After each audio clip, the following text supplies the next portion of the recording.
right, this has been entering wide for the ladies. Oh, we almost lost it.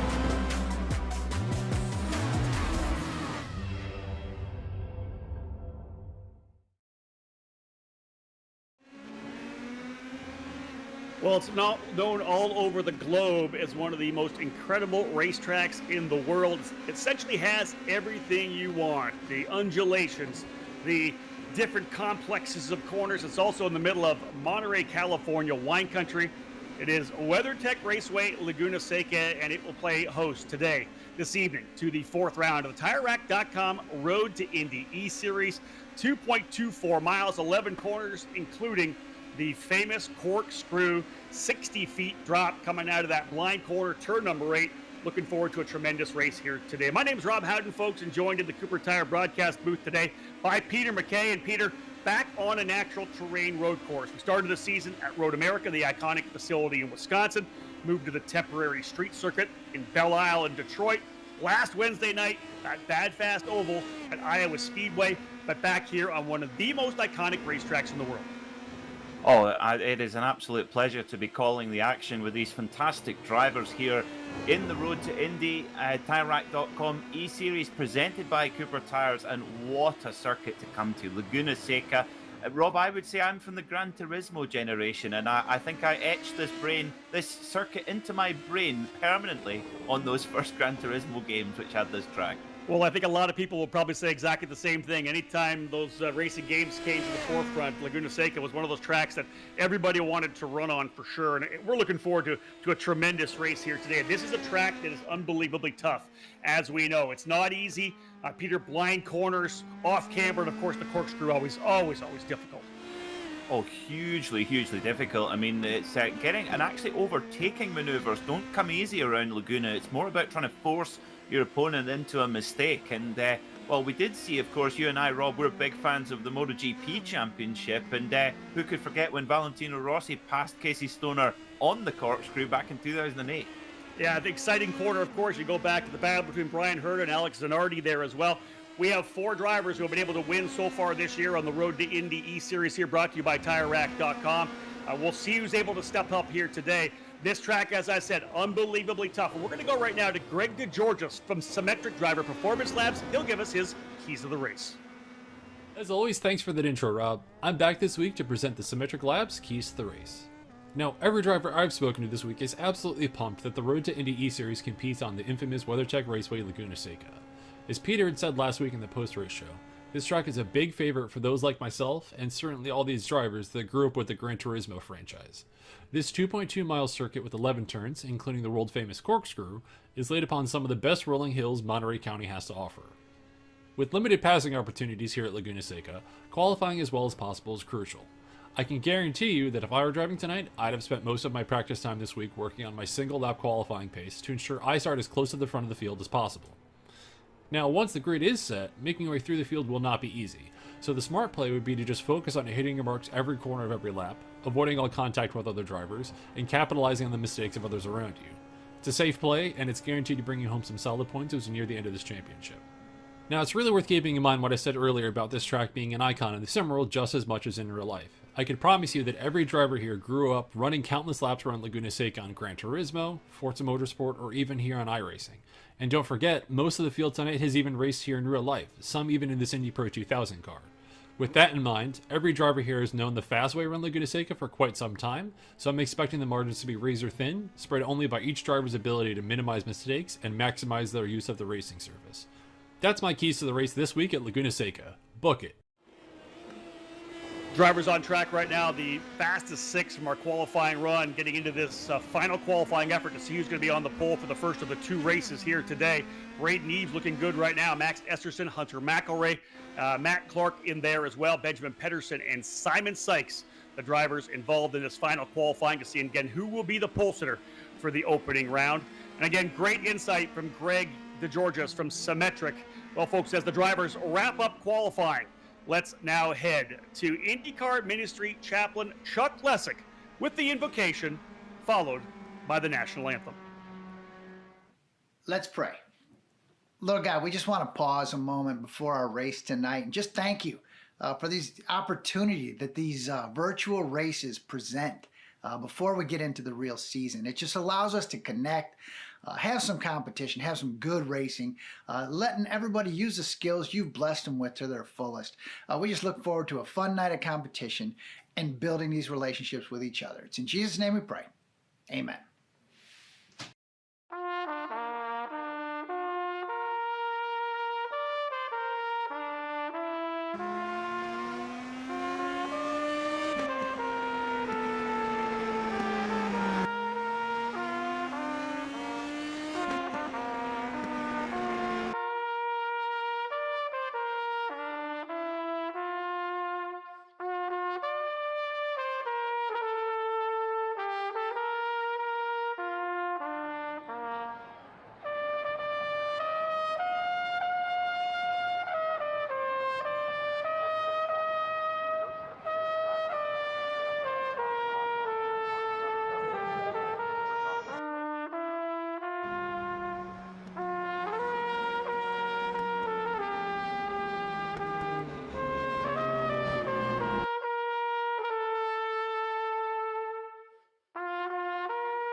So, we buy shoes online, and socks, and shoe socks, and baby food, dog food, parrot food, gardening tools, art supplies, college classes, scarf, the scarf tube, sleeping bag suit?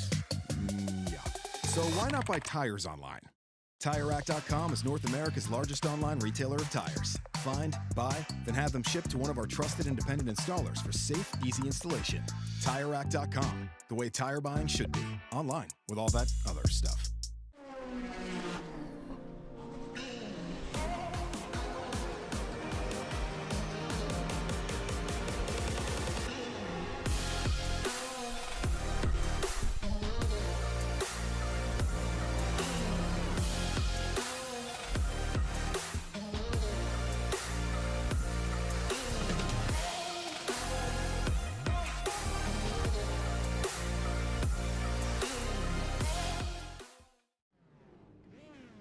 And back live here from WeatherTech Raceway, Laguna Seca. Rob Howard alongside Peter McKay here in the Cooper Tire Broadcast Center. Before we have a look at the results of that qualifying run, Peter, let's have a look at the championship standings, because this is the fourth round of the series. We're going to cap things off next Wednesday evening at the Mid-Ohio Sports Car Course. Max Esterson leading the way right now with 121 points, 20 markers on Bryson Morris. Peter coming off that victory in the second round at Iowa Speedway. Braden Eves' season has been up and down, though, has it not? He's 98 points on that side, about 23 points back. This race here in Laguna really is going to be kind of turning the tides for everybody looking forward to Mid-Ohio. Yeah, there's a lot of different agendas at play, isn't there? Iowa Speedway was not kind to Braden Eves at all, but we've seen how impressive he can be on the road courses. So for him, 2 wins, it's got to be to put him in position to go for the championship at Mid-Ohio. For Max Esterson, Rob, I guess for him, he's got a lot of pace underneath that car. And I think here at Laguna, just 2 clean races, and he'll go into Mid-Ohio in really good shape. Yeah, you're right. I think the bang on you said, different storylines, different approaches from all these drivers. Most of these guys are going to come in potentially being on the attack. A guy like Esterson, he could sit back a little bit and take a second or a third place finish and still be good. All right, let's have a look right now at the results of our qualifying to find out who stepped it up. We'll find out who wins the Symmetric Pole Award as well. And indeed, it is going to be Braden Eves, I believe, on top with the top time in qualifying. Braden Eves, so you can see the field gritting up there, getting ready to go. Again, if we can get that graphic back up in front here for us. Again, Symmetric Driver Performance Lab, the pole position winner goes to Braden Eves, the driver out of Ohio, 2019 Cooper Tires USF 2000 champion. He will start on the pole position. Max Esterson going to start on the outside of row number 1, so the 2 drivers definitely in the battle here, Peter, for the championship on row 1. Eves on the inside, Esterson on the outside. Row 2, Hunter McElray will be the driver starting P3 behind Eves for the Pabst Racing Machine, the 018. McElray, very strong, Peter. We watched him in practice. Ends up qualifying P3. Matt Clark, the young Canadian, the 2020 F1600 champion from Canada, starting there in P4. Starting from 5th in the Dirtfish back car will be Benjamin Pedersen, with Simon Sykes joining him on the 3rd row of the grid. Starting 7th will be Andrew Castro, joined alongside Cian Tandon, who has joined us midway through this series but is impressed since he first took to the track. Yeah, no doubt about it. We've been talking a lot about Cian Tandon through Detroit and Iowa. We'll cap off the top 10 with Michael Myers on the inside of row number 5 of that number 24, the Michael Myers Racing entry. Outside for turn 3, Motorsports former Team USA scholarship winner, a driver coming back to USF 2000 this year for a sophomore season. He'll be running with turn 3. That's Josh Green.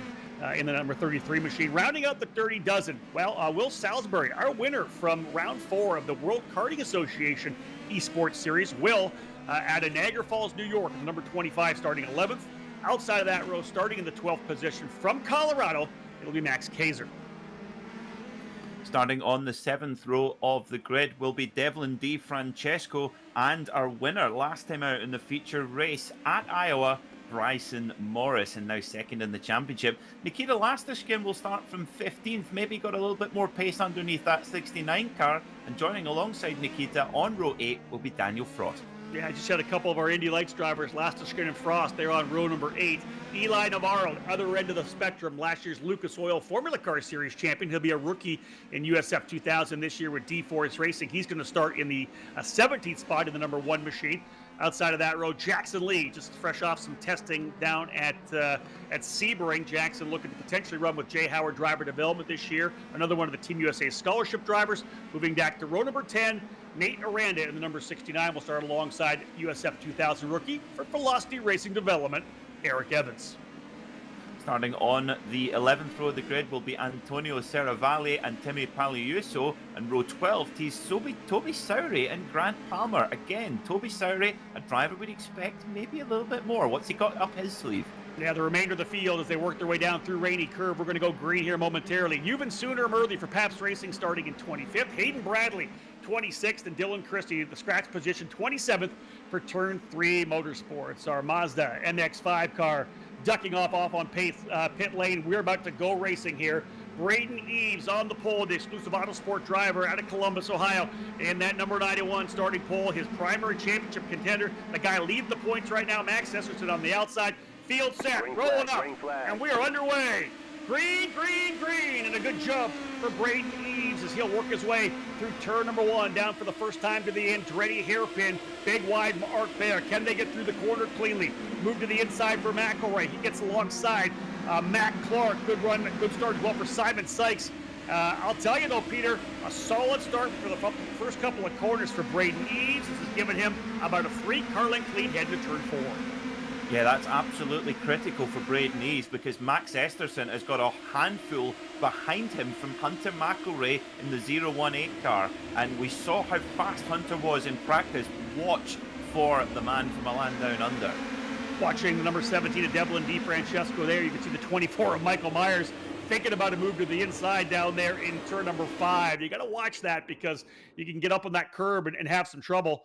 This is a track, I think, for me, you got to be real careful in terms of staying on the racetrack. You can find yourself dropping a wheel. There's contact there. Pedersen into the back of Simon Sykes coming through the corkscrew for the first time. So Pedersen onto the gearbox of Sykes.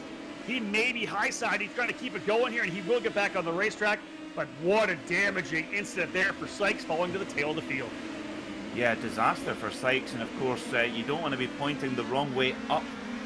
Up the corkscrew. That's not a nice view indeed, because there's not really any way to get back going again until the whole field has got going. But I tell you what, Benjamin Pedersen has got away with that. He doesn't appear to have a massive amount of damage on the front of that car. I mean, he is shedding a couple of positions, but we'll keep a close eye on Benjamin Pedersen. Yeah, he's got both side plates on the front wing as well, so he's maybe just trying to gather his thoughts a little bit. Yeah, but, a little bit of contact too. Now that's Salisbury in the World Karting Association car. Peter, if you look there, I believe there is some left front wing damage for Peterson. It looked to me like it was knocked askew a little bit there. We'll try to pick him back up again. Here's Max Kaiser in the number 35 machine. Kaiser currently running in the 7th spot. You can see behind him Andre Castro, Devlin Di Francesco, as well as Cian Tandon. There's a driver around. More contact there coming through turn number 7. Daniel Frost, the number 68, involved in that incident. I think Keon Tana might have got collected in that as well. So a little bit of chaos here, not near the chaos that we saw both in Detroit and Iowa. Here's Nikita Lastishin going side by side as well as he tries to work his way forward, going at it with Bryson Morris. On board here now, coming out of turn number 10 to 11 with Eli Navarro. Again, rookie driver this year in USF 2000. Here's the replay of what we saw there coming up through and into the corkscrew rather. A lot of contact there, and Peter, that was coming into the corner entry where a driver got to the back of the guy in front of him. Yeah, that was, I think that maybe Toby Sowry might have got involved in that as well. Now, it looks like you're absolutely right about Benjamin Pedersen, Rob. That front wing was hanging by a thread, and he's in pit lane, so that damage definitely has caused them some big problems. On board here now with, I believe, DeFrancesco, and then we'll cut back to Devlin there. Of course, this past year running in the Indy Pro 2000 category, was a winner at the Oval as well at Worldwide Technology Raceway. Did a tremendous job there. DeFrancesco moving to Indy Lights this year. There's Will Salisbury battling with Andre Castro for 14th and 15th. You mentioned some issues with Salisbury driving the WKA liveried car. A lot of experience on iRacing for Will, and we look forward to seeing him battle in here. And again, one thing we do need to watch, Peter, we didn't bring it up really at the start of the show, when we're thinking about the grid for race number 2 today, we invert the top 10. So we'll be kind of watching the guy sitting in 10th position, because if you finish 10th, you're going to end up starting on the pole for race 2. Yeah, no one wants to get that 11th spot where you're the guy without a date at the dance. You've got to, you missed out that big opportunity. But yeah, just to confirm, Toby Sowry was involved in those lap 1 incidents and in pit lane and done for the opening race of the day. So it's been a disaster for Toby Sowry so far. But looking at Devlin DeFrancesco right now, and one thing I love about Laguna, Rob, is when you get into a groove at this place, it's such a satisfying circuit to drive. And of course, when the trade-off for that is if you get it wrong, oh, it's just hell on earth. And I think we talk a little bit about the drivers' viewpoints of some of these corners. There are some blind corners. You know, the thing about the corkscrew is it's a blind entry. You crest over the hill in turn number 8, 60-foot drop, as I said, all the way down to getting into rainy curve. And that's why we saw a couple incidents, I think, earlier there, as drivers overcooking the braking zone into the corner, trying to rotate the car. And there are guys that are actually set up correctly to make that move down. And there you go. There's the incident responsibility for the number 8 of Benjamin Pedersen, the contact he had with Simon Sykes, drive-through penalty, Peter.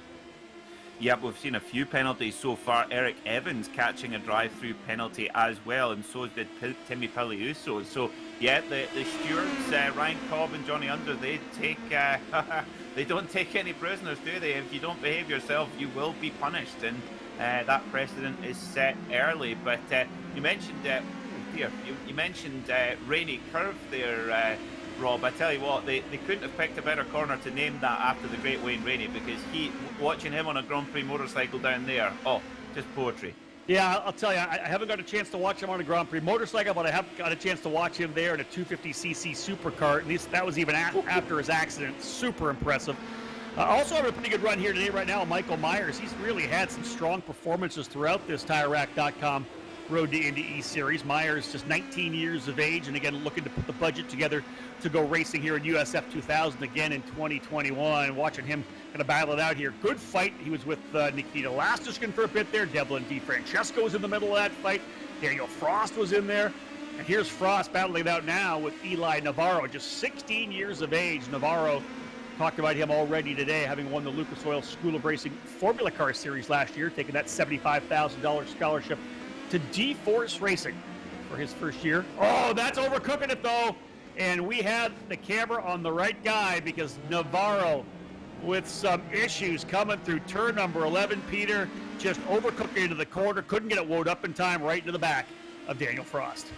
Poor old Daniel Frost, he has really been in the wars so far today. He's probably thinking, leave me alone, I'm just trying to drive around and mind my own business. But wow, but back at the front there is a huge battle going on, not necessarily wheel to wheel, but the lap times that both Hunter McElroy and Braden Eves are bringing out. They're virtually on their qualifying pace, Rob. Low 1:16s. Just look at that pace. Absolutely immense. And you can see how they're kind of going back and forth on it for the first couple laps there. Eves was quicker, but you can see McElroy's been just chipping away at the gap held by Braden Eves.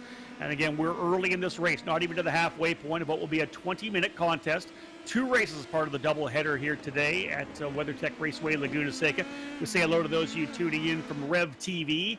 You could be on the Cooper Tire Facebook page, the Road to Indy TV app. A lot of different opportunities to be able to watch the broadcast here. And again, after we cut things off on Rev TV 8 o'clock, we tell everyone to join us at the Apex Racing TV YouTube channel, where we'll have our post-race show. Good scrap here right now, again, between Will Salisbury and Kevin Lee. Kevin Lee going at it there. Again, hoping to get him into the USF 2000 program here in 2021. Kevin, Team USA scholarship winner, top driver in the F1600 Championship Series last year. Very talented young man, and looking forward to being able to work with him throughout the season. But Will Salisbury, that WKA car, we've had some guys give that thing a pretty good ride, Peter.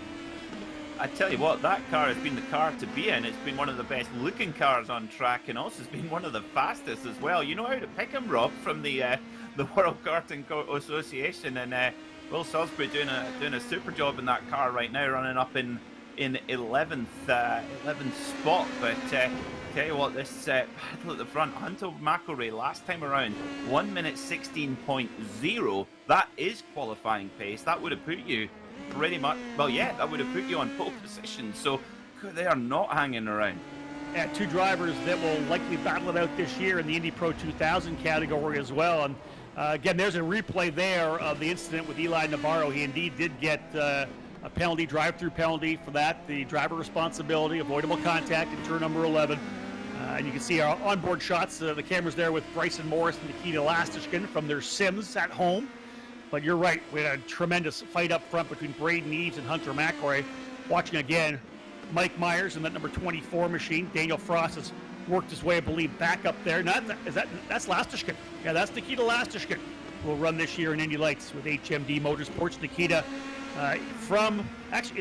born in Russia, but lives in Los Angeles, California. A lot of lap time here at WeatherTech Raceway. And looking forward to seeing what he does this year in Indy Lights. But man, this is a good battle here right now, though, for 8th and 9th, Peter. Yeah, absolutely. And Nikita Lastishkin, remember, started in 15th, so he's really making a strong move forward on his home track. Really impressive indeed. Now, here is something that you don't hear anybody saying very often. Max Esterson has been dropped. He's 3.5 seconds off the leaders. But maybe just doing what we were saying, just thinking this will do. I've got a big championship lead. I'll just gather the points. Yeah, you wonder about that, right? Gap in front of him, gap behind him. Just kind of take your time here and grab that 3rd place podium finish. We're still on board here right now with Nikita Lastishkin, who runs in the 9th position. You can see as well Michael Myers closing up a bit on the driver in front of him, who's Devlin DiFrancesco, the Canadian, in that number 17 machine. So we're keeping an eye here, staying on board with Nikita Lastishkin, who has had a strong run thus far. But one of the things we do each and every weekend, folks, if you've watched any of the races here on Rev TV or in any of our programs, is the fact that we have, as well, at the end of the day, our Saybelt Hard Charger Award. And the guy making the biggest move thus far, it's the most moves in either race 1 or race 2. And right now, the guy making the big moves is Dylan Christie in the number 22. Started at the very tail of the field, has worked his way now up into, I believe, the 14th position. So a good run so far for Dylan Christie, trying to get himself back up into the top 10. Yeah, absolutely superb stuff from Dylan, and he's actually now he's done all the hard work. He's in a kind of bit of a lonely race. Is Dylan. Next up is Antonio Serravalle, who's about 2 seconds up the road or so.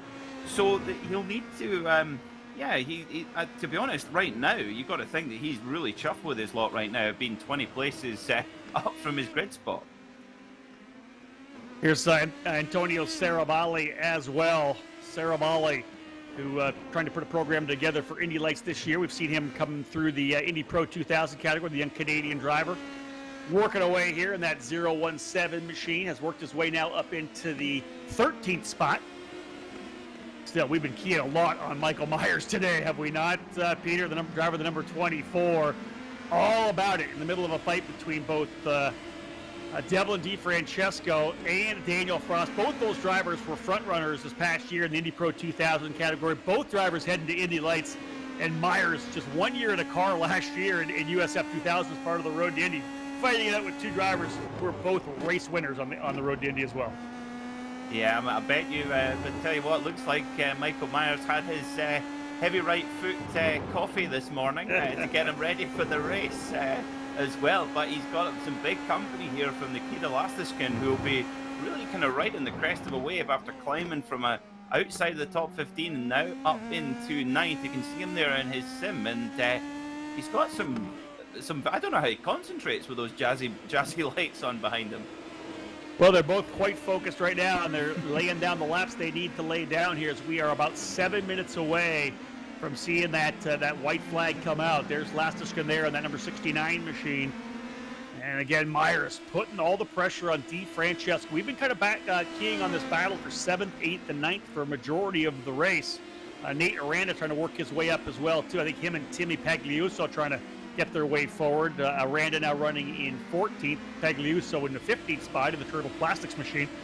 But this is a battle we've been watching. This is for 7th position, 6th, 7th, 8th, and 9th. Really the battle, 7th, 8th, and 9th. There's Kaiser quite a bit up the road. But I like this because here we are, folks. We're watching these drivers battle it out on the virtual WeatherTech Raceway Laguna Seca. We've got the webcams watching them in their sims as well. Nikita Lastiskin, Michael Myers, Devlin DeFrancesco just out in front of them. But wow, this has been a pretty aggressive run here for Michael Myers. Very consistent, keeping the pressure up, Peter, and that's the key, right? You've got to pressure the guy in front of you into making a mistake. I think Myers needs to get just a little bit closer, and we could see him try a move here on DeFrancesco. Yeah, absolutely, because your options at Laguna are pretty limited for overtaking maneuvers, so that pressure is absolutely important. You don't want to let the guy in front get too comfortable, because, well, then they will be as such. Often this final corner is really a hot spot for last lap dives, and we'll have to keep a close eye on that final corner because you can stuff it up the inside on the brakes. But the amount of times when there's bits of when cars get into contact there, it's quite often. Yeah, indeed. And where are the primary passing points, right? Making the move down the inside of turn number 2, potentially. Not really through 3 or 4, over to turn number 5, the left-hander that leads back up the straightaway to turn 6, then through the Rahal straight up to 7. Turn 5, definitely one of those braking zones you can get down the inside on. Drivers working their way now through turn number 4, or other 3, then 4, under the Mother's Bridge. Here's turn number 5 as we ride on board out the back of Myers and on board here with Lastiskin.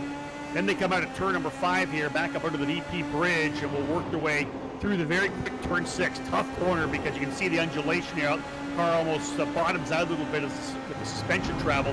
Up the Rahal straight, Peter, and then into this iconic corner. Look at this blind entry into the corkscrew. Oh, makes your stomach turn going down that. Goodness me, it's kind of like falling down a set of stairs. You're just trying to gather the car and keep it under control, but that must be, I tell you what, in an Indy car, that must be one hell of a roller coaster ride.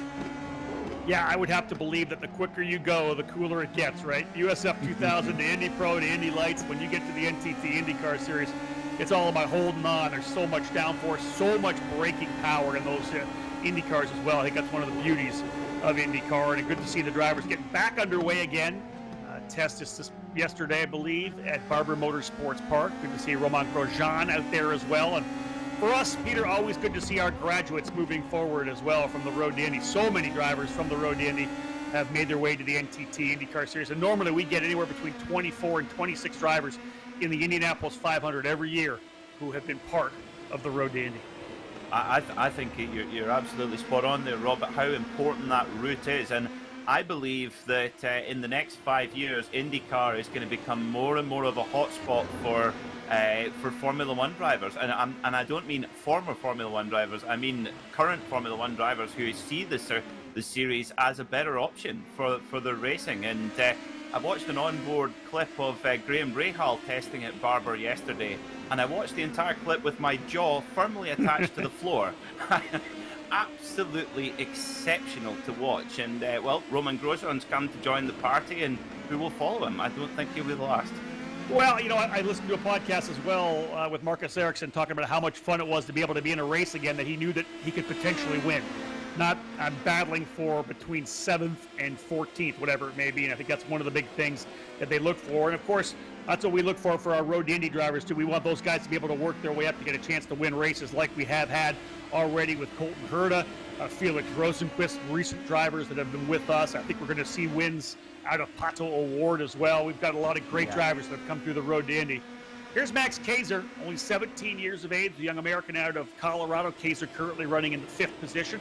One of the drivers, Peter, that we're waiting to hear a potential confirmation that he'll be back in USF 2000 this year. One thing that is happening right now, as you know, we're starting to get some team announcements. Yesterday, a press release from Worldwide Technology Raceway at Gateway. Ignite Autosport, a brand new team with Evan Stammer and Spike Kohlbecker. Both those drivers will be running in a team that will race with Cape Motorsports. As well, James Rowe, the Irish driver, confirmed with Turn 3 Autosport for Indy Pro 2000. So the announcements are coming, a lot of momentum's happening, and I think we're going to see growth over all 3 series this year.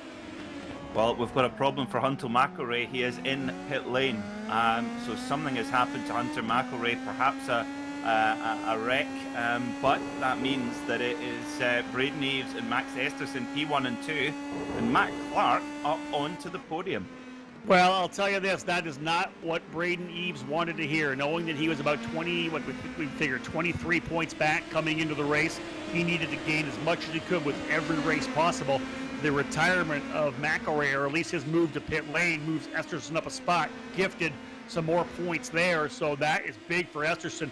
That is going to limit any kind of damage he would get with an Eves victory. Still coming down to about a minute a bit to go here now. Eves is your leader. Esterson runs second. Matt Clark, as you said, the young Canadian, showing so well here in the eSeries. He's up to third. Then Josh Green having a good run here in fourth, and Max Kaiser rounding out your top 5 right now as they run. Final minute, Peter, here in the first race of the doubleheader. Yep, it's now Braden Eves on a bit of a cruise. He's got a nearly 4-second gap from Max Esterson, his sim racing teammate. Now, just had a look back at Hunter McElrea. He had a spin. There was a lot of lap traffic around, but spun on his own at the corkscrew. That is tough. 30 seconds remaining. We'll see whether or not we get the white flag, rather. I think we'll probably get the white flag as Braden Eves has just rolled his way through. Or no, this will be the checker then, wouldn't it, Peter, in iRacing? At 20. Yeah, Braden Eves. This is the final lap. So the once he will go over the 20-minute mark, and we would have got the white flag. You're absolutely right, Rob. So up to turn 6 for the final time, and this has been a really classy drive from Braden Eves because he has not had it all his own way. In fact, he has been put under, qualifying pace pressure from Hunter McElrea for nearly the whole race. And I think key coming into this event, knowing it's round number 4, he's 23 points back. He needed a victory. He'll work his way out a ringy curve here right now when pressured. This young driver out of Ohio, 2019 Cooper Tire USF 2000 champion, working his way down to turn number 11. And what a great way to start off a doubleheader here in Monterey, California. And he'll just cruise up to the line. The winner in the opening round actually touches the wall as he comes across the line. The real-life crew wouldn't like that. Braden Eves winning round number 1 here at Laguna Seca. Good run for Max Esterson. Was calm in third, ends up getting gifted up to second. Matt Clark on the podium, P3. Good run for him. There's Josh Green in the 4th spot. Max Kaiser is going to be in the 5th position. 6th spot will be Devlin DeFrancesco. DeFrancesco actually closing up to Kaiser at the end. Michael Myers in 7th. Nikita Lashchuk in 8th, Bryson Morris 9th, and look who's 10th. The WKA driver, Will Salisbury. Peter's going to start on the pole position when we get back in race number 2. What a tremendous battle we've seen, folks. When we get back after this quick break, we're going to have a look at the results, and we're going to get a chance to talk with our race winner, Braden Eves. Folks, stay with us. Don't go anywhere. More to come here on Rev TV. An important decision is afoot. This man is about to buy tires on TireRack.com. Tire Rack is the leading online retailer of tires in North America and a repository of advice and expert reviews. And it's done! All that's left is to arrange for safe, easy installation at one of our independent recommended installers. Well, I guess he did that too. TireRack.com, the way tire buying should be. As your uncle, I want you to know that on the road to life, There will be rough spots, and they will chew up your tires. I recently took a road trip to Greensville to attend a chili cook-off. Rough roads all the way down. I drove there on these Cooper Discoverer and Duramax tires. You know, they're made with the durability of off-road tires, but for on-road driving. Without them, we might never know the winning bean-to-meat ratio of a good chili. And those are the things in life, my friend, worth driving towards. So go with the Coopers. Cooper! I'm hungry now. Welcome back to the TireRack.com Road to Indy eSeries, presented by Cooper Tires here from WeatherTech Raceway, Laguna Seca. My name's Rob Howden, joined here in the Cooper Tire broadcast booth by Peter McKay. And Peter, not surprising, we're not going to get an interview with Braden Eves again after this victory because he has gone out to leverage the warm-up session before race number 2. Braden's always all business. We were hoping to get a chance to talk to him, but he's back out on the racetrack after a 5.6-second victory over Max Esterson.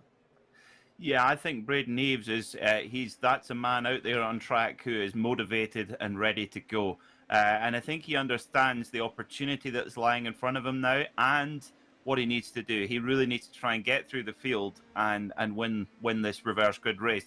That is the only thing he can do, really, to try and put himself in the frame to go for this championship, to go for $2,000 of the winner's prize fund and to beat his sim racing teammate Max Esterson. However, he's got to get past the number 80 first if he wants to do that. And the issue that happened with Hunter McElroy giving 3 more points to Max Esterson. He was lined up to finish third, which would have been 22 points. Instead, takes 25. So Braden Eves cutting in about 5 points on the championship lead for Max Esterson to make it down to 18 points between Esterson and Eves. Matt Clark having a pretty good run still here in third spot. Good podium finish for the Canadian. Josh Green, as we said, finishing in the 4th spot. Look at the battle there, though, all within essentially 1.5 seconds for 5th. That is Kaiser, DeFrancesco, Myers, and Lastiskin, Peter, all together right there. Yeah, and we saw, Nikita Lastiskin from 15th to 8th in race 1. And also Bryson Morris, our winner from Iowa, he made his way through from 14th to 9th as well. So there's some real movers and shakers there in the field. And for what we've seen throughout this championship is both Braden Eves and Max Esterson able to show their pace in race 1 by virtue of their great qualifying. But we've seen it a number of times, haven't we, Rob, where they've really tripped up in the reverse grid races. And that's the thing, right? We've watched the early starts, and that's been the issues. Obviously, Road America turn number 1, very sketchy. Same goes when we got to Detroit. We had some issues in that right-left combination of turn 1 and 2 at Detroit, and of course, issues trying to get through the opening corners at Iowa Speedway as well. This track is very wide, coming through 1, down to 2, the Andretti hairpin. Drivers do have an opportunity to do over-unders there. I'm hoping that it's a clean start here, that those that maybe have to start back in 10th, like a Braden Eves, like a Max Esterson, they're able to at least get out of the first couple of corners cleanly so we can see some good racing from there. I think that's going to be the key. Of course, the Andretti hairpin, there's so many different apexes and different lines that can be taken. Often can sometimes cause a bit of a bottleneck on exit and you can get contact. So I think Braden Eves and Max Esterson will know that. I think particularly Max Esterson, I would expect him to be pretty cautious in the first couple of laps, just to make sure he's got the 4 wheels on his wagon, because once things do thin out a little bit, Max Esterson's pace is just fantastic, and he can slowly pick his way through to the front and bag the points he needs to. Yeah, Braden Eves taking full advantage of all the practice time he possibly can, because after we come back from this quick break, folks, we are getting ready to go racing for race number 2. An important decision is afoot. This man is about to buy tires on TireRack.com. Tire Rack is the leading online retailer of tires in North America and a repository of advice and expert reviews. And it's done! All that's left is to arrange for safe, easy installation at one of our independent recommended installers. Well, I guess he did that too. TireRack.com, the way tire buying should be. Rickmotech high-performance sim racing equipment. Whether you're just looking to have fun, train for race day, or become a serious eSports competitor, Rickmotech has you covered. Hundreds of name brand parts. Support from experts that love sim racing. Trusted by the pros. There's only one place to go, rickmotech.com. Drivers now focused on getting things rolling again. Pace lap will start here momentarily. Here is your lineup for the race number 2 here from WeatherTech Raceway, Laguna Seca. Will Salisbury finished 10th in the opening race of the evening, and he will start now in the pole position in the World Karting Association machine. Number 25 for Salisbury. He'll start pole alongside Bryson Morris, winner from race number 2 at Iowa Speedway. He's trying to get himself back in the championship here as well. Nikita Lastishkin will start in the 3rd spot, a track he knows well. And on the outside, a driver that we focused on quite a bit for the first 20-minute race, Michael Myers, starting on the outside of row 2, P4. Devlin DeFrancesco will start from 5th on the grid alongside Max Kaiser. Row 4 will be Josh Green and Matt Clark, our podium finisher from race 1.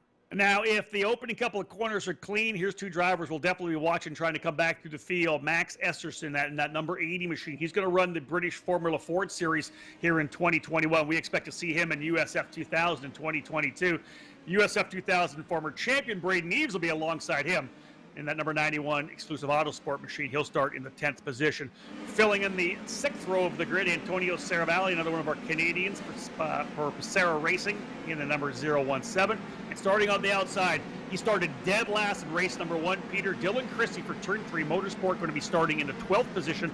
Worked his way from the back. Let's see how far he can go here from just outside the top 10.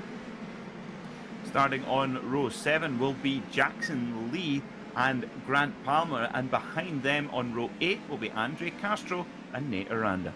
Moving now to row number 9, Benjamin Pedersen, a winner from Road America in round number 2, the Global Racing Group Indy Lights driver in the number 8, starting 17th alongside Timmy Pagliuso, a driver we see week in and week out going over the wall for Ray Hall Letterman Landing and Racing, one of the crew members there, races with us occasionally. Hopefully we'll see him back behind the wheel here in 2021. He'll start 18th. Capping off the top 20, Eli Navarro on the inside in the number 1 for D-Force Racing. And for Velocity Racing Development, USF 2000 rookie Eric Evans starting 20th. Ian Tandon will roll off from, my apologies, I missed one. Rolling off from 21st will be our front runner from race 1, Hunter Macquarie, and joining him on the 11th row of the grid will be Ian Tandon. Yuvan Sandaramurdi will start from 23rd alongside Daniel Frost. Yeah, I think all those drivers are going to be watching come through here as the drivers work on their way down through the corkscrew. Finishing off the field, Hayden Bradley starting 25th. Toby Sowery had the issue early. He'll start from 26th position. And 27th, tail of the field, the driver who made the top 6 qualifying run to start in the top 3 rows, Simon Sykes for Legacy Autosport and Maradi Autosport, starting from the tail of the field. There are some incredibly quick drivers deep in the field here now. All we need is a clean start, and we're going to see some action throughout this entire 20-minute show. And again, drivers will work their way out of turn number 10. They're out of rainy curve already. Greg DeGeorgis from Symmetric driving our pace car this evening. He has pulled off into pit lane, and it's time to go racing. Will Salisbury has run a lot of iRacing events, folks. He is not going to be shaken by the fact that he's got some of the best from the road Indy behind him. Great start for him out of the corner. He punches off. Green, green, green, and Salisbury will lead him up the inside through turn number 1. Good start there for Bryson Morris. Immediately tucked the driver's left. He's going to try to defend as well here from Michael Myers. Trouble for Salisbury. Contact for Salisbury. He's lost the right rear. Last just get into him as well. Peter looked to me like he may have just lost it a bit, trying to roll a lot of speed down into turn number 2. Oh my. Well, that's a dramatic start to the race, and I have to say I'm surprised that Bryson Morris really just missed his braking point and ploughed into the back of Will Salisbury. Is that what it was? Yeah. That's certainly what it looked from my camera angle. We will check, though. We will get a replay for you, viewers. And it took Nikita Lastiskin with them as well. So, oh, what a dramatic start. One of the things about calling as we have here from home is I'm looking over at live timing. I came back to the one side, and all of a sudden he's sideways. So, again, I didn't exactly see the contact. Peter, you're saying it was potential contact from behind. The number 38 getting a penalty here as well as getting dropped through the field. That's the incident responsibility. Is that Bryson Morris? Here's more contact. Oh, big wreck there for the number 20 of Simon Sykes. A lot of contact coming through the carousel. Look at the wrecks here left and right. More drivers coming across the track. That is, I believe, Lastishkin involved, and I think Hunter McElroy involved as well. That was just chaos like crazy. Jackson Lee caught up in that. Lastishkin, Sykes, Dylan Christie, Antonio Saravalli. Wow, just a lot of crazy action there, Peter. Wow, well, what did we say about reverse grid races? My goodness me. Well, all that shaken out means that we have Devlin Di Francesco out in front. Now remember, we also have a full course yellow. Pace car is out. Indeed, the pace car has been brought out. Greg DeGeorge is back in the Mazda MX-5 to slow these drivers down, and that was indeed a chaotic opening lap. And drivers getting too aggressive early on. We saw that in almost every race we've had so far. Drivers just getting a bit too aggressive on the opening laps. Trouble, as we said, for Bryson Morris. I believe, trying to figure out whether Bryson or not, if he got dropped in the tail. He's the 38, so yeah, he's the 38. Here's the replay now. So Bryson Morris sits in second spot there. The replay on the right side of the screen. They'll work their way down. He thinks about going down the inside, and there really wasn't a lot of room. And from that angle, Peter, it seems like he was kind of getting in there. Maybe should have backed out, but it also looked like maybe Salisbury started to come across to the apex a little bit. Yeah, it was certainly a tricky one. There wasn't, well, one thing for sure, I don't think there was room when he started the move, and there certainly wasn't when it finished. And interestingly, I know our stewards, Ryan Cobb and Johnny Unser, do not waste time on making decisions. That, before I could even look down at the sheet, bang, car drive-through penalty, car 38. So they obviously saw that one pretty black and white, and wow. But then what kicked off at the corkscrew was cars flying all over the place, and of course you only need one car to have a spin at the corkscrew, and everyone just piles in on top. And that was it. We saw a couple drivers spinning and not keeping the brakes locked, coming back across the track. We've got Andre Castro in the 77 coming into pit lane right now. There's Castro there. Drivers also involved in pit lane already and apparently out of this race potentially. Jackson Lee, Antonio Serravalle, Simon Sykes, Nikita Lashkis. Here is McElray coming into pit lane as well. There's Scott Lee, actually Jackson Lee back out in front of the leader. So Jackson, I believe, staying on the lead lap. Good job there for Jackson getting in and out, whatever repairs he needed to get made. And again, here's the 17. Devlin Di Francesco has taken over the lead, able to get through that chaos. Matt Clark up to second. Braden Eves and Max Esterson Peter started 9th and 10th respectively. They're now P3 and P4. Within all that chaos, the two of the drivers in the middle of the championship fight find themselves now in a position to scrap for a race win. I think that could be a pivotal point in this championship, and I think that now, well, it's maybe too early to say, but it certainly makes it a lot easier for it to be a pure two-horse race between Braden Eves and Max Esterson for this championship.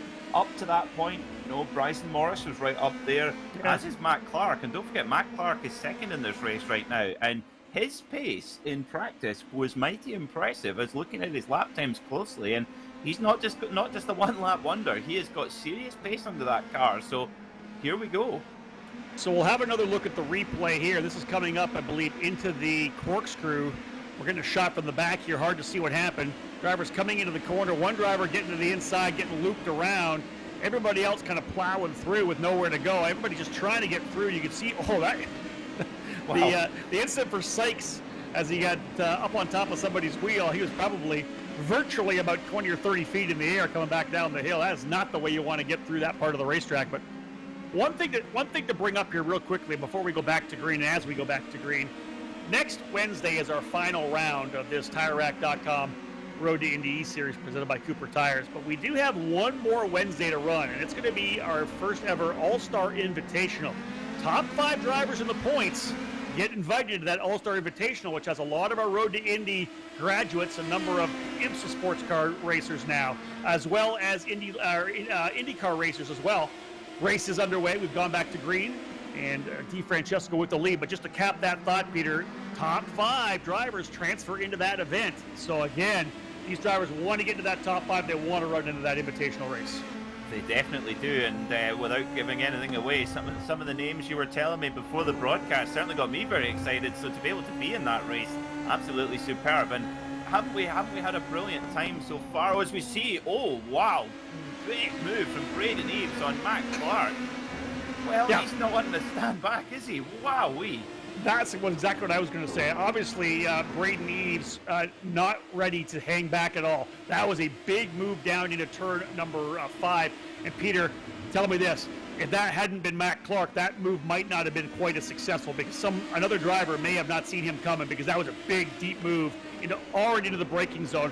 Clark could have almost been already turning into the corner. Indeed, yeah. Mac Clark, a very wise head on young shoulders, but Mac is going to need all those smarts now, because here comes Max Esterson, and cleverly, Mac doesn't make too much of a fuss about it, and now is that? It's Euban Sunderworthy.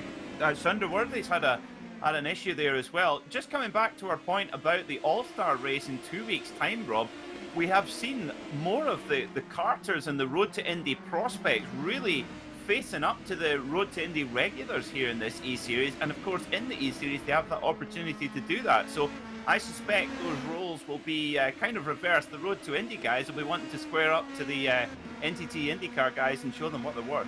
Yeah, we got some big names coming out. You're going to see a lot of promotional. We'll drop some names on social media in the next couple of days, but we're just about 2 weeks away from that event. It'll be at Worldwide Technology Raceway at Gateway, running these PM18 cars, and there are a bunch of drivers who are ex-USF 2000, ex-Indy Pro 2000, and ex-Indy Lights champions. So the field looks pretty good. We got about 15 or 16 pro drivers coming in to have some fun against, of course, a bunch of the drivers from Indy Lights, our top 5 drivers in the eSeries when we're all said and done. And we're also going to have WKA champion Dean Dibdahl back with us. He won the WKA eSeries championship, and he's going to be there as well. Here's the fight up front, though. Devlin DeFrancesco on the defensive, because here comes Braden Eves. Tries the over-under. That didn't work, and this is going to give Esterson, I think, a bit of a run. Eves trying to get up the inside of that racetrack with the over-under, Peter, but had a bit of trouble, got caught up a little bit on the curbing on the inside of the racetrack. He did. That really killed his run. I think he might have actually, with a clean run, he might have been able to make a move on DeFrancesco down into the Andretti hairpin, but no such luck. And DeFrancesco, he'll be wanting to make sure, he'll be trying to make that car as wide as possible, because well, this is his opportunity to get that race win, but Braden Eves is really on a mission here. We said it before the broadcast, he had to get those race wins. Not one wouldn't do, 2 will be what he requires to get back into the championship fight, and he's doing everything right now. And I think actually Max Esterson has watched this going, that championship lead's not as comfortable as I thought it was. I need to get on with it here. Indeed, and you can see him starting to push up here. Top 3 drivers put a blanket over them. In fact, there's the top 5. Josh Green back there in the Turn 3 Autosport, number 33, another driver at it here as well. Here comes Toby Sauer. Remember, he started deep in the field. He's fighting it out here, coming into the corkscrew with Eli Navarro. Right behind Navarro is going to be Nate Aranda in the number 69, and Keon Tandon there as well. Keon trying to put in another good effort here after the issue. There, a driver has gone off there. That is Navarro, I think. Navarro dropping a wheel, coming to a rainy corner. He'll drop a wheel of 11 as well. That happens, Peter. You know, you kind of get yourself off where you need to be. You lose the mindset a little bit. Tires get a bit dirty. A couple of bad corners there for Navarro, and he finds himself back 2 spots. Yeah, you really are in the roller coaster at that point. You think of the amount of elevation change from the top of the corkscrew all the way down grainy curve and then into the final corner. Oh, dear me. Eli Navarro just losing it on the brakes, locking up, and then just, didn't see who that was that he cleaned out, but wow, big contact. So that's back-to-back races for Navarro with some issues here under the braking where he made contact. There is, again, the fight right now. First, second, third, fourth, and fifth up through turn number 6.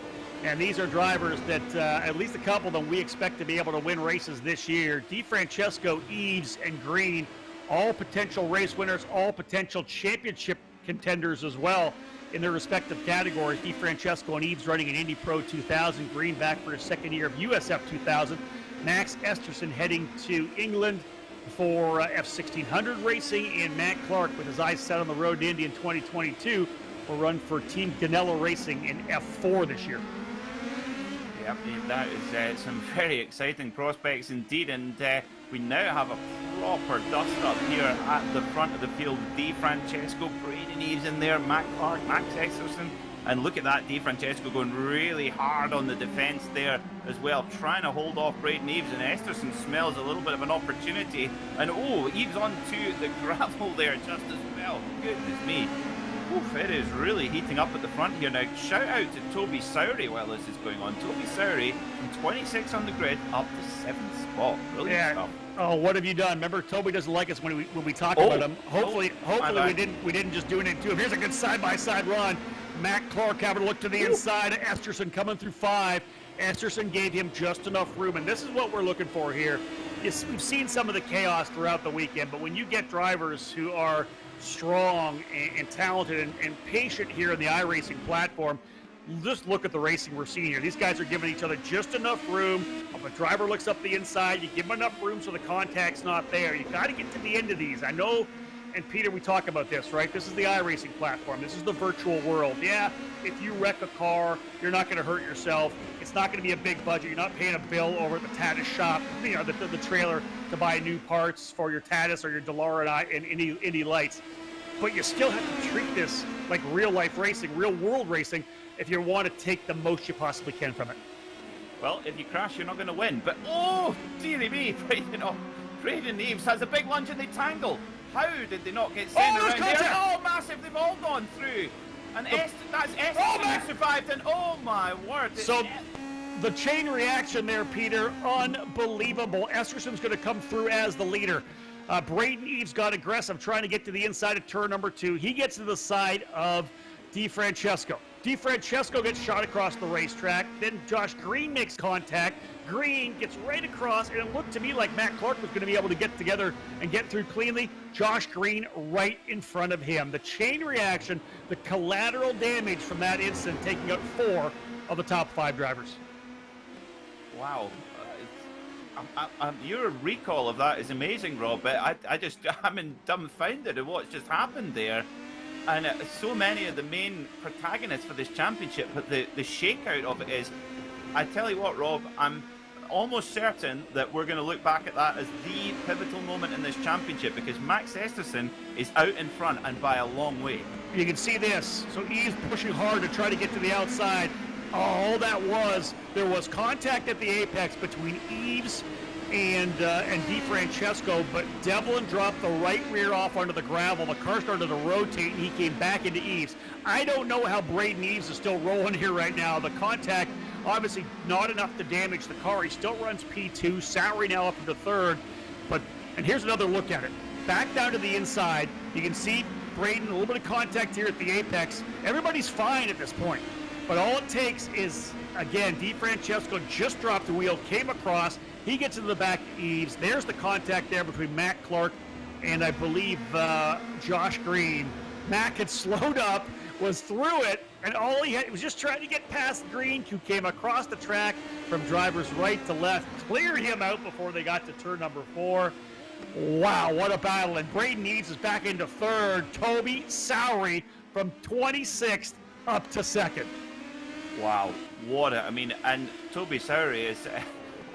he's obviously passed a few cars on track, but there's a lot of guys going off in front of him, taking nothing away from Toby. That's an amazing drive, and the folks at Uncos, I'm sure, will be delighted with their man today. But drama, how much do you want it here on Rev TV? My goodness. And I have to say, you've got to feel for Matt Clark there. I mean, that sort of incident has happened to him countless times over this series, and I tell you what, he has just not had the rub of the green at all.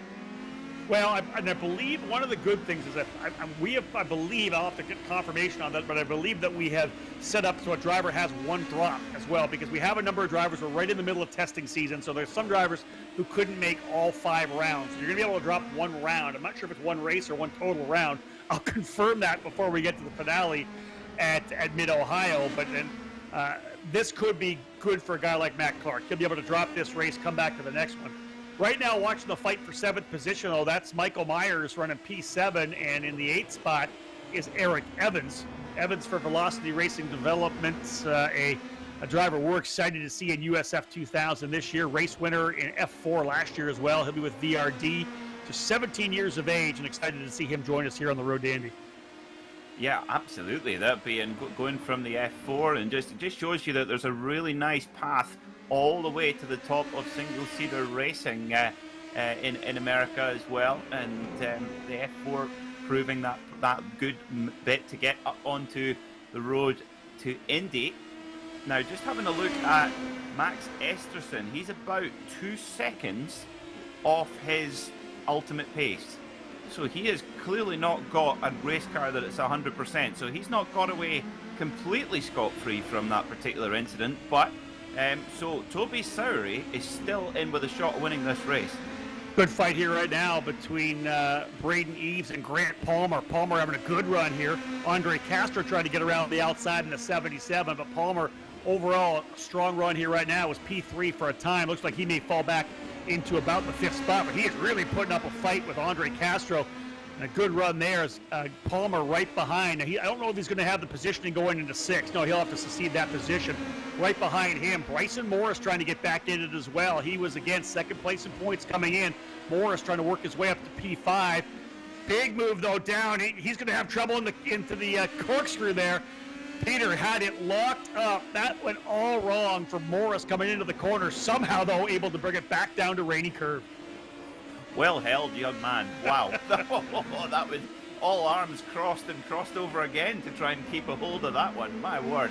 But yes, just looking at the front, Toby Sowery sees his opportunity. He's dipped into the 1 minute 16s. Max Esterson is still in the 1:18. So how much more drama can we handle here, Rob? This is going to go right down to the wire. And this is Braden Eves fighting for the championship here potentially. She's trying to hold off Andre Castro here with just over 2 minutes remaining. Castro looking to the inside now. Book it. He's through to the inside of turn 3. And once again, right up behind him, we'll ride on board here with Braden Eves, the young American in Indy Pro 2000 this year, coming off that horrific wreck at the Indianapolis Motor Speedway last year. He'll look to the inside of turn number 5 and trying to get back up here on Castro, who's worked his way up 12 spots. Sowery, though, from 26th up into 24th. What a run for Toby Sowery. Again, taking full advantage of being able to stay away from all the chaos that we've seen here in the second race. Again, on board with Eves. He, as I said, trying to get as many points as he possibly can. He's not out of this for sure. A win in the opening round, Peter. Trying to hold on to a podium finish here in race 2. I tell you what, he'll be delighted if he can get a podium finish after what happened. I mean, he could have had his race done. But he's got Bryson Morris to worry about, who, remember, is still an outside shot for the championship as well. Came into this round in second place, actually ahead of Eves in points, but not by much. So this battle really does matter. Back at the front, Toby Sowery is right on the gearbox of Max Esterson, who is really running wounded. And, well, at least we don't need to check who's the Seabelt hard charger. That's an easy one. It's looking like it's going to be Toby Sowery. Yeah, he's having a tremendous run here for sure. Excellent drive for Toby to get himself back up here. He's had a really up and down battle for sure. Oh, He's trouble there. Trouble there. Hold on. We'll pick that up in a second. But trouble there for Braden Eves. Sowery's gone to the lead. But Eves having some trouble, as you can see on the racetrack, dropping a wheel coming out of turn number 3 and 4. That has allowed Bryson Morris to get by. Now Grant Palmer going at it. But as you said, guys, let's pick up the leader. Toby Sowery in the number 51 has gone to P1. Not sure what happened on the racetrack there. You can hear Peter picking up on live time, and we're still watching this fight here between Morris, Eves, and Grant Palmer. We got to pick up the leader. There's Navarro off again as well, I believe, coming down through the carousel, or the corkscrew. We're wrapping this race up. Let's see if Sowery can get through here. He may go one more lap. Indeed, he will. We got one more lap around the racetrack because Toby Sowery has got another lap here. There's your leader, Sowery. Somehow in the Juncos Racing number 51, those trademark Juncos white and green colors, Peter, somehow he reeled in and was able to get by Max Esterson, 26th to P1. Absolutely exceptional. Drive of the season for me, for Toby Sowery. I mean, to get through the field and avoid all the chaos, absolutely exceptional. And you can really see how much Max Esterson and Braden Eves, they are both struggling 2 to 3 seconds off their actual pace with damage to their cars from that incident, which has been declared no further action because no malice there, just a really unfortunate accident. But Toby Sowery, well, when he comes here in for Indy Lights, Rob, he'll have some good memories. Toby Sowery stuck right underneath the flag to get that one more lap, and he leads it coming out of Rainy Curve through 10, now over to 11. The number 51, the driver out of England, having a tremendous drive. What a performance, and as you said, the best one we've seen so far. He'll do a bit of swerving, come up the straightaway. Toby Sowery is going to be victorious in the second race of the doubleheader here at WeatherTech Raceway, Laguna Seca. Big points for Max Esterson coming home in second. Andre Castro onto the podium in third. Folks, when we get back from this break, we're going to talk to the top 3 here from Laguna Seca. Hey, your Uncle Cooper here. Once upon a time, there was a girl named Goldie, my niece, your cousin, and Goldie didn't know which tires were right for her. The first ones were too much tire, and then the next ones were not enough tire. Anyway, long story short, Goldie found the Coopers, and they were just right. What a happy, practical ending. Go to sleep. I love you. Go with the Coopers. Cooper! Rickmotech high-performance sim racing equipment. Hundreds of name brand parts. Expert support. Rickmotech has you covered. There's only one place to go. rickmotech.com. Your great-grandma used to tell Uncle Cooper the best stories, like Goldilocks and the Cooper tires. The Coopers are just right. Goldie's no sucker. What a lady. Go with the Coopers. Cooper! Welcome back to the beautiful WeatherTech Raceway, Laguna Seca here in Monterey, California. We wrapped up another incredible TireRack.com Road to Indy eSeries event. And Peter, that was thrilling from start to finish. Toby Sowery from 26th on the grid, working his way up as the winner. 0.8 of a second, the gap between he and Max Esterson. Full 20 points for Sowery, 25 points, though, for Max Esterson. And you look at that, he gained another 8 points back on Braden Eves. Yeah, but I'm pretty sure this will be the race that we look back on where Max Esterson put himself in the driving seat for this TireRack.com Road to Indy eSeries. But heading to Mid-Ohio next week, who knows?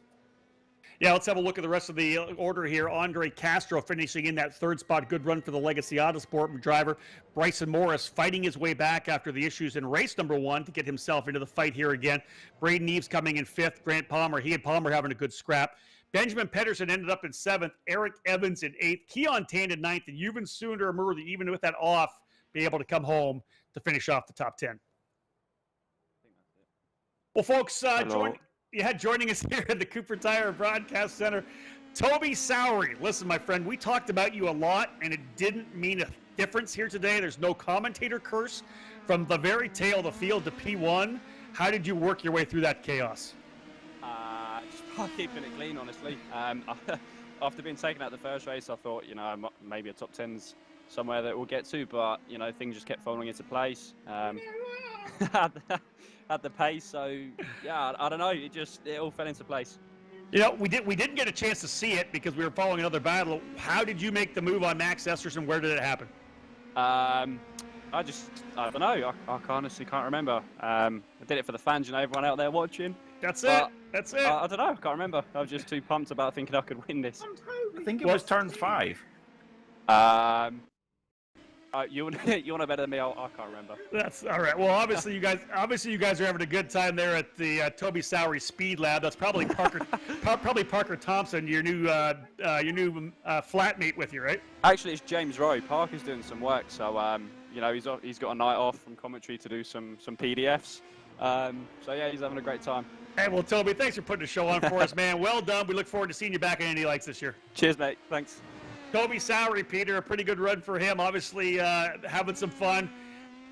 There's something to be said about when you're coming into a race like this, just having some fun as well, right? You're not quite so stressed. You may not get into the incident. You're going to have the reaction time you want.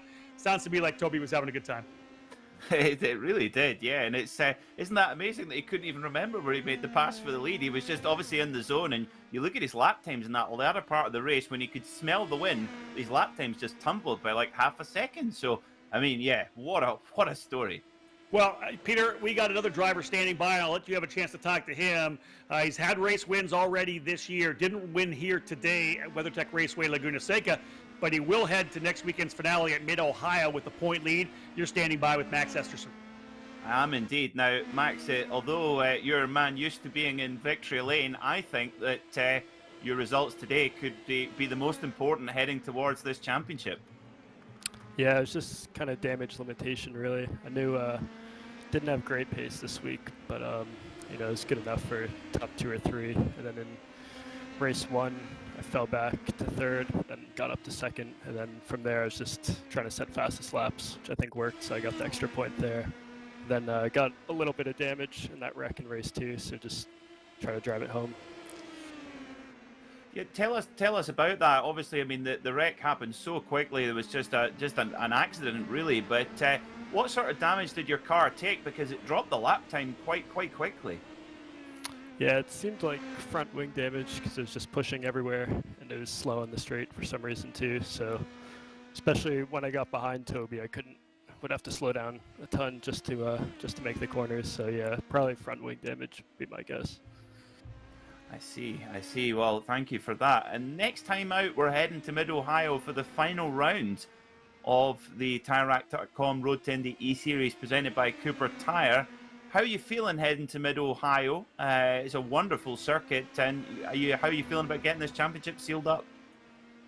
Yeah, it's probably my favorite track in real life. And I know it's pretty tough to pass there. Whoever qualifies on pole will probably win the first race. So yeah, qualifying is kind of the most important session there. Well, we certainly look forward to watching you out there in action, Max, and you've had a great season so far, and I wish you all the best of luck for stealing it off at Mid-Ohio in a week's time. Thank you. Fantastic stuff there with Max Esserson, and the think that he's going to be very comfortable and ready to go at Mid-Ohio, one of his favorite tracks, speaks well for him going to the finale. Let's cap it off with our final driver on the podium here today, Andre Castro for Legacy Autosport. Andre, a lot of chaos out there, but you look really good and made some strong moves late to be able to get yourself on the podium. Yeah, thanks, Rob. In the course of the race, the two races, I broke 3 front wings, so pretty lucky to be here.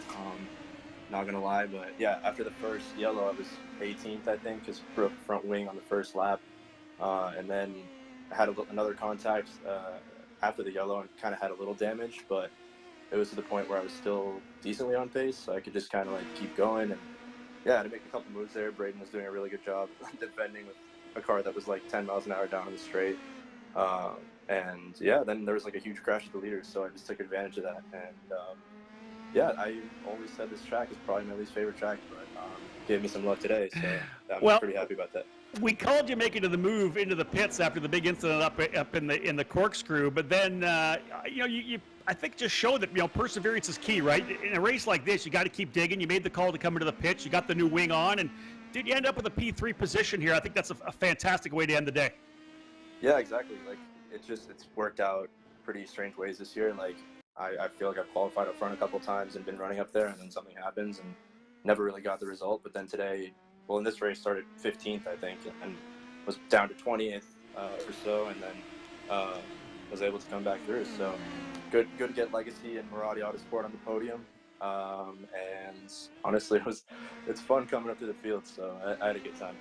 How are things looking for this year? We're going to see you out there at Barber Motorsports Park in USF 2000? I'm hopeful. We'll have to wait and see. Hopefully,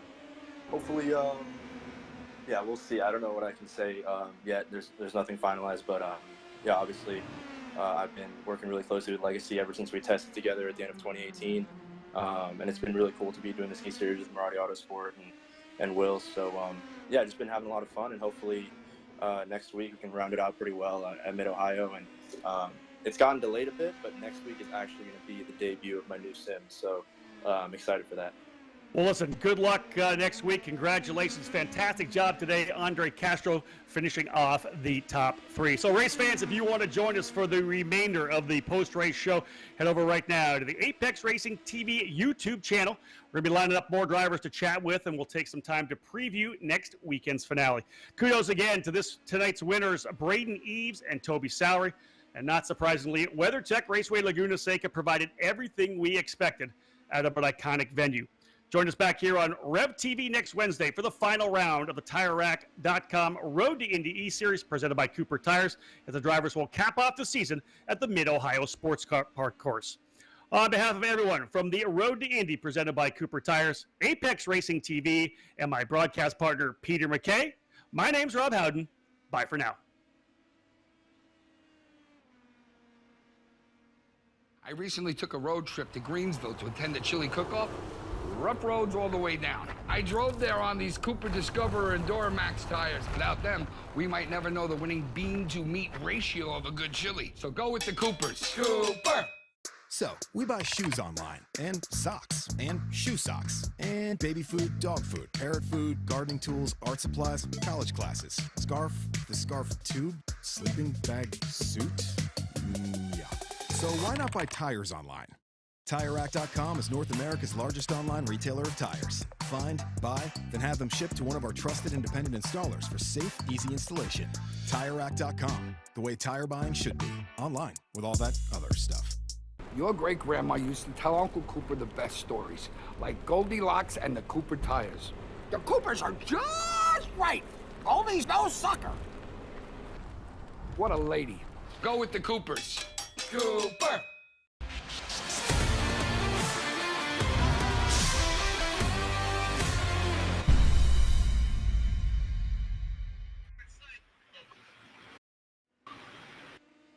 Welcome back, ladies and gentlemen. The post-race show from WeatherTech Raceway, Laguna Seca here on Apex Racing TV, the Road to Indy TV app, and of course the Cooper Tires Facebook page as well. Rob Howden alongside Peter McKay, and we're set to wrap up what has been a fantastic fourth round. A number of drivers still to talk to. Peter now, of course, will break things down, then have a look forward to Mid-Ohio next weekend. On board now here with Braden Eves in the Cooper Tire Broadcast Center. Braden, the night got off to a great start with a really strong victory in race one. A little bit more chaos in race number two. In looking at the replay, we'll talk about that first. It looked like it was just a racing incident to a certain extent. DeFrancesco dropped the wheel, ended up turning into you, and that kind of changed the outcome for you here in race two. Yeah, it was tough. I mean, it started out really well, getting the pole and leading every lap of the first race. It's always a little bit crazy with the reverse grid, top 10 reverse grid. So started 10th, managed to avoid the carnage in turn one, got up to like third, and managed to pass Mac. And Devlin was just being really, really aggressive defending out there and parking it at the apexes, getting good exits. So it was really hard to get by. And I tried to do a little fake right, go left, and got down to the inside slightly. Managed to get alongside of the exit of the corner, but he just pinched me down a little bit. And when he pinched me, there was light contact. It put him wide, and from there on, I think he just caught the dirt and spun into me. So it's unfortunate, but you know, I'm happy with the result. Decent points, considering that Toby won and Max finished second. So I don't think the points lead really extended at all. But yeah, it was a good race. Lots of fun out here, and I'm looking forward to the next one. Yeah, and speaking of the next one, Mid-Ohio Sports Car Course, you're from Columbus, essentially. Here we go, because this is a track that you're fantastic on. You love it. You've won there before. You won last year. It was your breakout victory in Indy Pro 2000, getting the win there. Max likes the racetrack as well. It seems like a pretty good face-off for a championship, if you ask me. Yeah, I'm looking forward to it. I actually, that was, I believe, my first win last eSeries that we did. I managed to beat Phil. That was the first time I beat Phil last eSeries. So yep. I do quite well there in iRacing and got my first Indy Pro 2000 there, win there as well. So it should be good. Hey, let's talk a bit here, because I know the season's starting to close up. Barber Motorsports Park, mid to the end of April. Just tell me, how excited are you to get back behind the wheel, back racing again? Of course, the big incident at the Indianapolis Motor Speedway. You get through the recovery. You're back in a kart doing some karting. You've been doing some testing as well. Man, you got to be just itching to get back racing.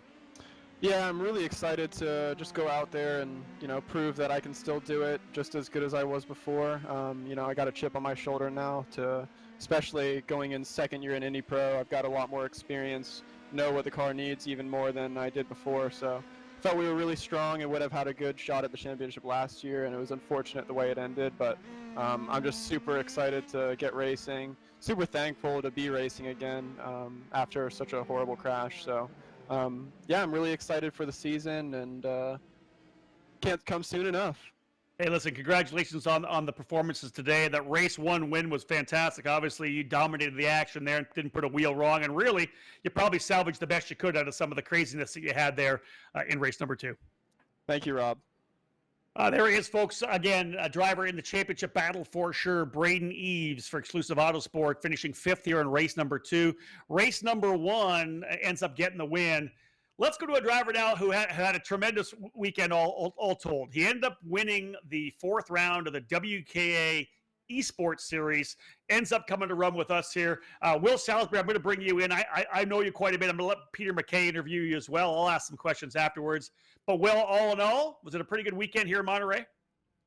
Oh, absolutely. I had a great time, and I just got to thank you guys for letting me participate. Unfortunately, things didn't quite go as planned, but that's part of racing, and still had a nice time out there competing against these drivers. Hey, Peter, you had a chance to actually watch it. I was looking away when the incident happened. You can ask Will about what happened down in turn 2. Well, I can. Hi, Will. It's Peter here in the booth. I mean, I think that must have come as a bit of a surprise because it was. It seemed like you were just going about your business, and then bam, it was all over. Yeah, I mean, I tried to ask nicely when we gridded up to please not run me over, and I still got run over in turn 1. I saw that. But no, I mean, it was just kind of a hero or zero move that I think Bryson there tried to pull off, and unfortunately for most of us, it ended in 0. I knew that he was going to get a run on the inside, and I stuck to the inside, and he kept going, and the track was running out. I had to brake for the corner at some point, and he just, ran over the back of my wing there and ended our night. It's unfortunate. I kind of expected a little more out of the field of drivers, but it is a start in racing, and mistakes happen, and I understand that. I really was looking forward to seeing what I could have done starting out front. Well, I tell you what, I've seen Rob Howden arm wrestling. I wouldn't want to be the guy that scratched the WKA car. Yeah, they had it shined up pretty nice tonight. Hey, Will, let me ask a question about the opening race because you were involved in a couple of really good battles there. A top 10 finish overall. Were you able to have some good clean fights with some guys out there?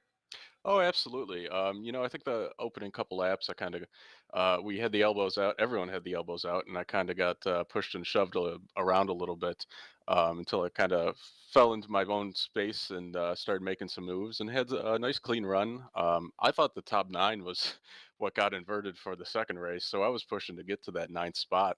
And fortunately enough, it was top 10, and it was a great show, and I was very comfortable there in the top 10. I definitely wasn't the quickest car out there. Laguna Seca, to be honest, is not my favorite track in the world. It's very difficult, it's demanding, and you have to be on it in every corner. But I was pushing my best out there to be consistent and run competitive times against these guys, and just to have a top 10 was pretty nice in the first race, and to show that speed for the WK and represent them. Well, Will, you definitely represented the World Karting Association well. Let's talk a little bit right now as we got some time. What are you doing this year? You're 26 years old. I know you spent you're a motorsports media specialist. You've worked with NASCAR a little bit, and you told me before that you're looking for the next gig. Are you doing some racing this year? What's it look like professionally for you as well? Yeah, so I'd love to get back into a kart would be my main focus and my main goal. Over the past couple of years, I've kind of had to put that on the back burner as career and job, and things start to take over in your life when you're in your mid 20s. Do you hate when that happens? Yeah, I had a good run for 20-something years of racing since I was 5 years old, so it's gonna have its ups and downs at some point in your life, and that's just something that I have to deal with. But unfortunately, I was working at NASCAR for a while, and due to COVID, that has ceased to happen anymore. So I'm kind of looking for the next big opportunity, and whenever that opportunity comes, I'm going to then turn my focus over to racing and start get back in the seat time. It's great to have this opportunity though, to hop on the sim and still be competitive and know that I still am not rusty. That's it, right? I can still run my own pace, and it's a great tool to use. Well, I'll tell you, Will, great to have you guys here with us. It was fantastic to have all the drivers from the WK being part of our eSeries. Thank you so much for being part of it, man. And hey, good luck with whatever happens in 2021. I appreciate it, Rob. Thanks, the guys, for putting this on, and thanks to the WK and everyone associated with this partnership. It's a great thing, and look forward to the next one. There he is, folks. Will Salisbury running the WKA car. We're actually going to have Dean Dibdahl back for round number 5. Of course, you remember he won the opening round and was actually really impressive at Road America in our first race. He will end up winning the WKA championship, so he is actually as well going to be our driver in round number 5. So Dean will be back in that WKA car. Another guy joining us here in the Cooper Tire booth, Peter. I'll let you have a chance to talk to Yuvan Sooner Amurthy. Yuvin, welcome to the commentary box here on Apex Racing TV. That looked like a pretty hectic one out there. How was your day at Laguna Seca? Yeah, it was interesting to say the least. I was up in 10th place early on in the race, ended up looping it coming out of the fast left. I was right in front of Toby too, so I feel like if I had held my position there, I could have had a chance at a podium or even a win. But with 2 spins and 1 wall hit, I'm happy to come home with the top 10. Yeah, it was certainly a battle to the end, wasn't it? Now, just consulting my notes right now, Yuvin, I believe you are going to be back with us in the Road to Indy in USF 2000 this year. Is that right? Yes, sir. And how are you feeling heading into that one?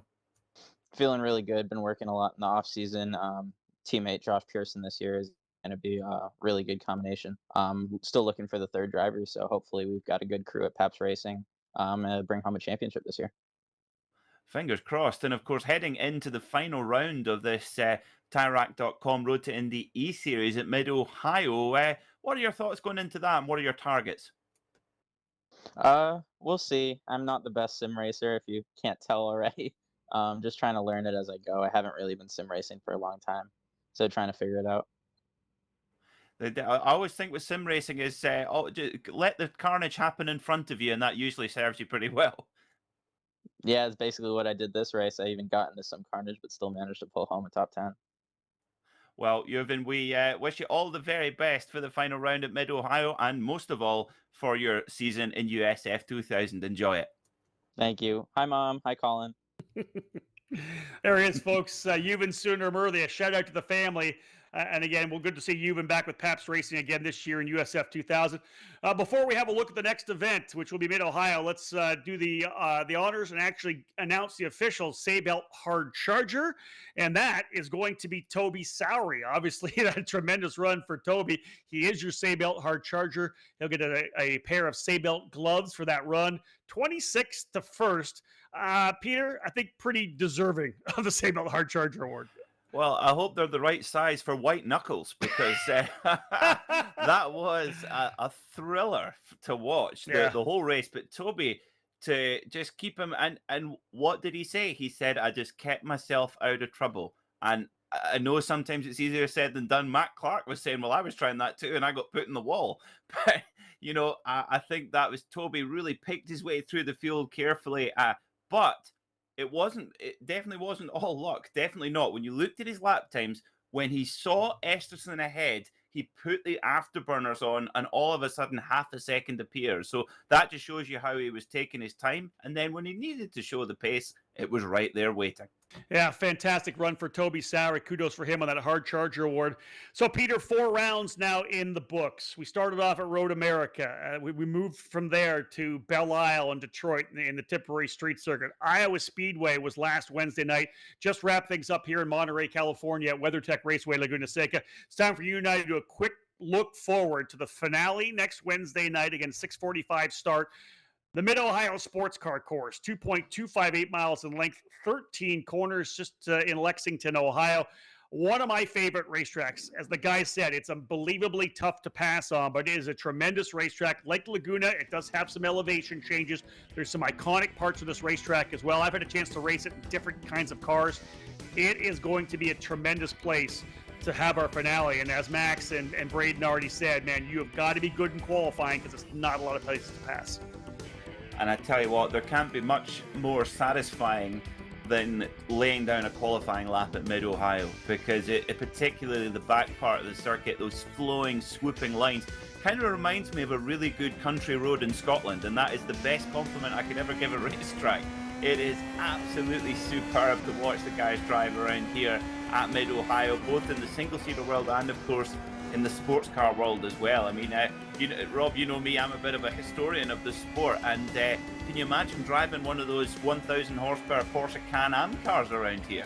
Exactly. Here's a great shot here of one of the of course, iconic corners, the keyhole here at Mid-Ohio. Again, this particular facility very close to the home of Cooper Tires, our primary partner over in Findlay. It is the spiritual home of Cooper Tires here at Mid-Ohio. Big long run down the back straightaway, as we know. downhill braking zone into what I think is one of the coolest complex of corners as you roll through here, back up over the hill, and then that big rundown. Car gets super light here, Peter, as we know. Back down to the hard braking corner here, turn number 6, through Madness, and then the component of the track you talked about, kind of the country road feel as you get into Thunder Valley. Oh yeah, this is the part where you look at that off-camber blind, over you go, the car's wiggling around. I mean, in qualifying, you're on low fuel, you're trying to get every last bit, and your circuit knowledge here is really important because you can see there's blind crest. That's Nürburgring stuff. That's just, and then the final corner, God knows what the right line is through there. I never get it right, but there's so many different ways to take that final kind of carousel and then over the line before you know it. Yeah, tremendous racetrack, Mid-Ohio Sports Car Course. That'll be our finale next Wednesday. Peter, final thoughts, though, here from Monterey, California? Well, it was an interesting one, wasn't it? Braden Eves looked like he was doing everything to get that double win, but as he rightly pointed out in his interview, was that actually Max Esterson, if he has gained any points, it won't be many, but the same thing will apply when we go to Mid-Ohio. Only 2 wins will do for Braden Eves if he wants to overcome Max Esterson for this championship. Yeah, there's a couple other drivers got themselves into the fight there as well. It's all going to see what shakes down when we get to this racetrack. It's another opening corner that gets hectic. Whether we start on the front straightaway, whether we start on the back straightaway, doesn't matter. Turn 1 or turn 4, both corners obviously fraught with peril, and it could happen for sure. But this was a tremendous race at WeatherTech Raceway Laguna Seca. Thank you so much for everyone tuning in, whether you're on Rev TV, on the Cooper Tire Facebook page, the Road to Indy TV app, or here, of course, on the Apex Racing TV YouTube channel. We thank you for joining us throughout this entire show so far. We look forward to next weekend's finale. We really look forward to the All-Star Invitational. Look for more stuff, more information coming out over the next week about the drivers that are going to be involved. Really looking forward to bringing back a lot of our Road to Indy graduates to have fun with us on our 6th race of this eSeries program. And again, we're going to wrap things up next weekend next Wednesday. I keep saying next weekend because that's what's ingrained in my head. Next Wednesday night, we'll cap things off. And again, big shout out to tonight's winners, Braden Eves and Toby Sowery. We're done from WeatherTech Raceway Laguna Seca. On behalf of everyone at the Road to Indy and Apex Racing, and of course, my broadcast partner here as well, Peter McKay, my name's Rob Howden. Bye for now.